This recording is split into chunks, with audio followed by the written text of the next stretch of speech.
propósito de las tarifas de invierno, mira, el invierno es especialmente complejo en muchos aspectos, pero especialmente ahora en el tema de la luz. Están pidiendo, porque esto se había congelado durante un tiempo, atendiendo a la situación económica, a la pandemia, en fin. Pero hoy en día, al parecer, existiría una vía administrativa por parte del presidente para que esto no siga rigiendo, bueno, y se mantengan también los valores a los que nos habíamos acostumbrado en meses anteriores y no suban durante esta época especialmente sensible del año. Vamos a ver una nota sobre este tema, esperamos sus preguntas también y conversamos sobre las tarifas de invierno en la electricidad. Miren. Hola. Vasito. Sí. Gracias. Gracias. Se ve súper rico. Desde hace 6 años, sentir los sabores de Italia es posible en calle Irarrázaval. A pasos del metro Ñuñoa, Il Guelatayo ofrece variedades para todos los paladares. Que cualquier persona que tenga algún gusto especial con los helados, que no pueda comer azúcar o que no pueda consumir gluten, que aquí hay un lugar en donde puedan venir y sepan que hay algo para ellos. Helados que se fabrican a diario y cuidando cada detalle para mantener la calidad. Por eso mismo, son varias las máquinas que funcionan durante cada jornada. El problema es que esto implica un gran consumo de energía, en meses en donde la tarifa se reajustó y además empiezan los sobrecargos de invierno. Nosotros hacemos los heladitos acá, tenemos las máquinas atrás, que son máquinas que consumen mucha luz, y obviamente que nos afecta si hay un alza en la energía. Por ejemplo, estas máquinas son muy potentes, entonces necesitan una energía que es especial para poder funcionar, y esa energía tiene un costo adicional también. Como esta heladería, son cientos de pymes que verán alzas en sus cuentas de luz. Por eso, un grupo de parlamentarios del Partido Socialista se reunió con el ministro de Energía. Solicitaron eliminar el límite de invierno que castiga a los clientes con altos consumos y además propusieron un mecanismo para ayudar a las pymes. Poder migrar de ser cliente regulado a ser clientes libres. ¿Qué significa esto en términos técnicos? Ser cliente libre les permite en este caso poder negociar directamente con las comercializadoras y con las generadoras el precio de la energía. Y de esta forma podrían reducir el alza de la tarifa en un 20%. Esto considerando que las pymes forman parte del 10% que no está protegido por el mecanismo que contiene el alza de las tarifas y por ende experimentarán incrementos de hasta un 17% en sus cuentas. Esta quizás no es la mejor solución, pero sí es una alternativa que no requiere recursos del Estado y que indudablemente va a permitir pagar menos de lo que están pagando ahora como clientes regulados. El Ministerio de Energía declinó hacer declaraciones, pero está en sus manos definir qué pasará con la tarifa. Por ahora, las pymes tendrán que mantenerse en el régimen regulado, a la espera de un mecanismo que les dé un salvavidas frente a las alzas. Oye, buena nota ahí porque resume, profe Bolsillo, exactamente de qué se trata este tema. Uno es relacionado con las pymes y otro también para los particulares, para las personas, para poner un tope a estas alzas. ¿Te parece, Karen, que recordemos un poco qué fue lo que pasó? Porque a muchas personas se les olvidó qué pasó con la luz. Mira, esto nace a fines del año 2019, cuando empezó la crisis social y política que tocaba reajuste de las tarifas. Varias personas me habían escrito y me habían dicho que las empresas se estaban pasando de días, que habían subido las tarifas, pero hay que recordar lo siguiente, que el costo de la energía se compone de lo que se llama la generación de electricidad, las termoeléctricas que producen la energía, la transmisión, que son estas grandes antenas que uno ve en las carreteras, y la distribución, que son los postes que llegan a tu casa. El 70% del coste de la energía está dado por la generación.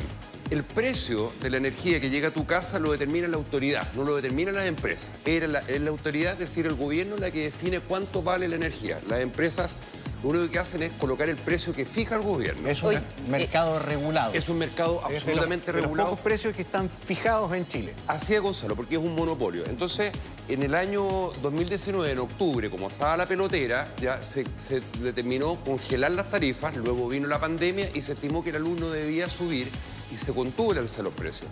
Y lo que subió fue el costo de la generación de la energía, porque subió el dólar, subieron los costos de transporte y subió el IPC.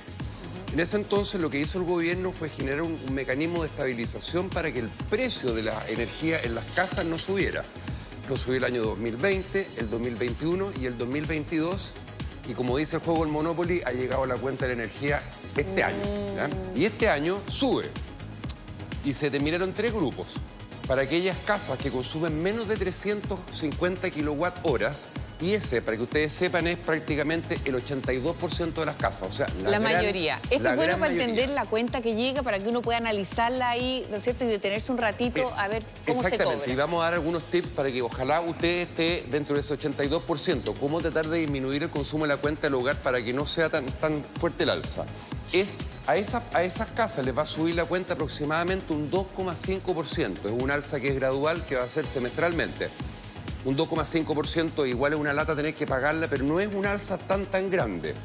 Al segundo grupo, los que consumen entre 350 y 500 watts, la cuenta les va a subir un 10%, que en este caso son las pymes, que nos estaba mostrando la nota, que es el 8% de las casas, y aquellos que consumen más de 500 watts, que es la práctica, el 10% de las casas, les va a subir muchísimo más las cuentas, un 16,5% de alza en las cuentas de la luz. ¿Qué es lo que más gasta luz?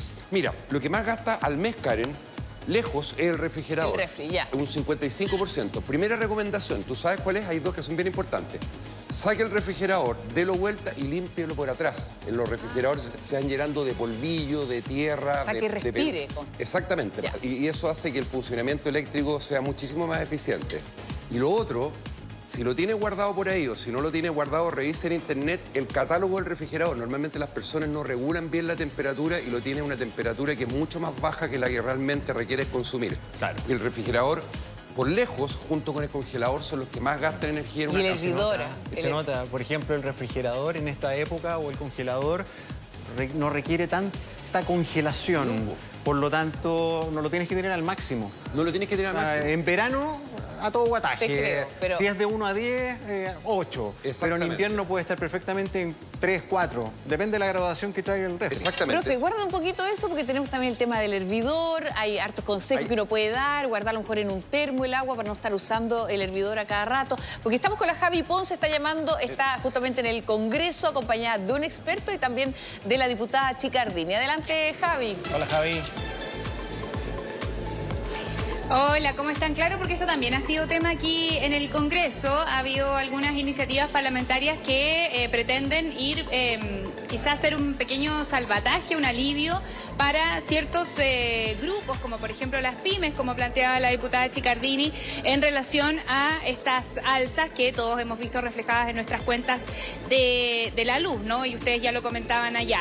Estamos también con Humberto Verdejo, que es experto en esta materia. Les vamos a ir preguntando a ambos, pero voy a partir por la diputada. Muy buenos días, diputada, gracias por acompañarnos. ¿Qué es lo que ustedes están proponiendo, primero que todo, y por qué? ¿Por qué es este planteamiento hacia las pymes principalmente?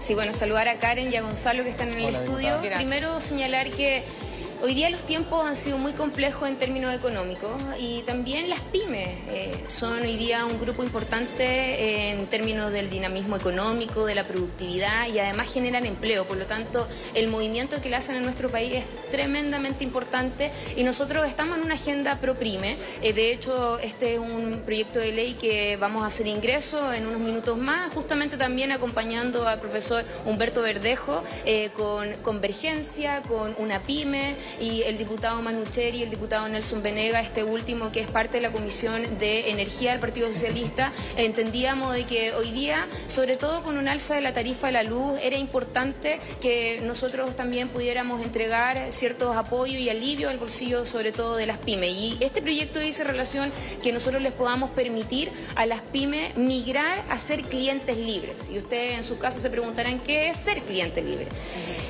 Lo que permite esta condición es que puedan negociar directamente con las generadoras o comercializadoras el precio de la energía. Y evidentemente esto podría hacer una rebaja en un 20% de la cuenta de la luz. Y esto también trae de la mano consecuencias positivas para el consumidor, para los chilenos. Estamos hablando de panaderías, estamos hablando de lavanderías, de peluquerías, etcétera, etcétera. Y si un panadero tiene menos costo de producción, probablemente en este caso la persona va a poder comprar el pan mucho más barato. Entonces yo creo que estas son iniciativas importantes. Este es un proyecto de ley que es de manera muy transversal y que incluso tiene también la firma de diputados de oposición, porque creemos que hoy día las pymes son un grupo importante en nuestra población chilena. Claro, les ha subido bastante los costos de producción a propósito de estas alzas, ¿no? Humberto, ¿a usted qué le parece esta iniciativa? Y también un poco relacionado a este consumo que quizá en pequeñas empresas es más alto por la maquinaria que utilizan, por los electrodomésticos en muchos casos, que son de los que consumen más electricidad. Hola, buen día. Me parece una excelente alternativa en la medida que es una solución que no implica gasto fiscal. No hay aporte del Estado, entonces es una medida administrativa que va a permitir a las pymes principalmente, que van a tener un alza importante para el próximo decreto tarifario, varias veces lo que le subió ahora, tener la posibilidad de ir al mercado de los clientes libres, de tal manera optar de manera permanente a un precio mucho más barato de lo que están pagando en el segmento regulado. Indudablemente eso va en pro de la reactivación económica. Expliquemos un poquito eso de los clientes libres, también ya lo mencionaba la diputada Chicardini, pero ¿cuál es la diferencia? ¿En qué posición están ahora y qué es lo que se busca cambiar? Ya, dentro del sector eléctrico hay dos tipos de clientes, los clientes libres y los clientes regulados. Los regulados son los que están sometidos a fijación de precios. ¿Y qué define el límite? La potencia conectada que uno tiene al sistema. Por ejemplo, para ponerlo en bien simple, una casa tiene 10 kilowatts de potencia de conexión al sistema. Entonces, para ser cliente libre, la normativa actual pide que un usuario tenga 50 veces la capacidad de una casa, en el fondo 500 kilowatts. Entonces, lo que propone la diputada y el grupo de parlamentarios es reducir ese límite. No estamos pensando reducirlo, liberalizar completamente el segmento, pero sí bajarlo de manera considerable para que el segmento que va a tener alzas importantes el próximo decreto tarifario tenga la posibilidad de negociar el precio de la energía. Entonces, indudablemente, bajar el límite de 500 kilowatts que está ahora a un rango mucho más bajo va a permitir ir directamente a una ayuda a las pymes con cero gasto fiscal, que eso es lo más importante de esta medida. En ese sentido, diputada, ¿cuál es el cálculo que han hecho ustedes al presentar este proyecto de cuántas podrían ser esas alzas que se van a empezar a ver reflejadas en las cuentas? Bueno, se dice que acá pueden haber aumentos en la cuenta de la luz en un 90%, eso es parte de lo que han dicho los expertos. A nosotros nos preocupa y nos ocupamos también a la vez de poder dar medidas de tranquilidad y de satisfacción en este caso con esta tremenda carga a propósito de una inflación que ha dejado también muy complicado la billetera de los hogares de Chile. Y no solo hemos apostado también con los apoyos en este caso con las pymes, donde justamente lo decía el profesor Verdejo, nosotros rebajamos lo que es los clientes regulados, que hoy día estamos hablando hasta 500 kilowatts hora, rebajarlo a 100 kilowatts. Y nosotros creemos de que esto abre la posibilidad a un grupo importante de pymes, de pymes también, para que puedan, ¿no es cierto?, hoy día tener un alivio o quizá un respiro, sobre todo en estos tiempos complejos. Ahora, no solo aquello, también tenemos que ver cómo le resolvemos los problemas a los clientes residenciales. Y es parte de lo que nosotros nos hemos sumado a esta campaña de Chao Tarifa de Invierno.